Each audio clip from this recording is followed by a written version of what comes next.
আসসালামু আলাইকুম। ওয়ালাইকুম আসসালাম। কেমন আছেন নিজে ভাই? আলহামদুলিল্লাহ।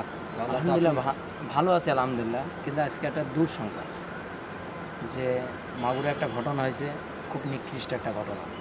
যে ঘটনাটা আজকে পুরো দেশবাসী জানে।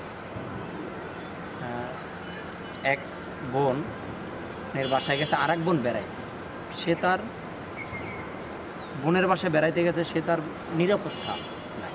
কিন্তু আজকে সমাজ কই গেছে দেখেন, 6 বছরের শিশু হতে নিয়ে 80 বছর নারী পর্যন্ত ধর্ষণ হচ্ছে, ধর্ষিত হচ্ছে। ধর্ষিত হচ্ছে, নির্যাতন হচ্ছে।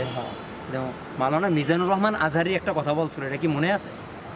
সে বলছিল যে বদমাইশ লোকের কাছ থেকে, নিকৃষ্ট লোকের কাছ থেকে 6 বছরের শিশু হতে নিয়ে 80 বছরের বৃদ্ধা কি তাদের কাছে ছাড় পায় না, মাপ পাবে না। মাপ কি তাদের কাছ থেকে কোনো ছাড়ই পায় না।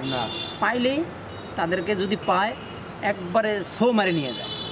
শিয়াল বলেন, চিল বলেন, যেমন ছো মারে নিয়ে যায়, তাদের খায়েশ মেটানোর জন্য নিয়ে যায়। কিন্তু খুব দুর্ঘটনা একটা, যে মাগুরা যে ঘটনা হয়েছে, এটার জন্য আমরা খুব নিকৃষ্ট জানাই।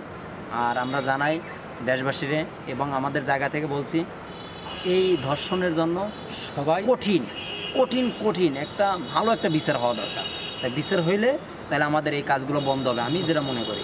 যে অনেক নেতা আছে 2000 টাকা দিলে ধর্ষণকারী মাপ, হ্যাঁ 1000 টাকা দিলে ধর্ষণকারী মাপ, ঠিক আছে, 20,000 টাকা দিলে ধর্ষণকারী মাপ, ঠিক আছে। কেন ভাই এই আইন না করে আপনি ডাইরেক্ট প্রশাসনের হাতে দিয়ে একবারে, যেটা সর্বোচ্চ একটা আইন পাস হওয়া দরকার, যে ধর্ষণ করলে এটা হবে, সেটা সরাসরি হোক, আইনের মাধ্যমে হোক, যেখানে হোক। কিন্তু আমাদের দাবি, আমরা এখান থেকে বলছি, প্রত্যেকটা লোক আপনার জায়গা থেকে আপনার সচেতন হন।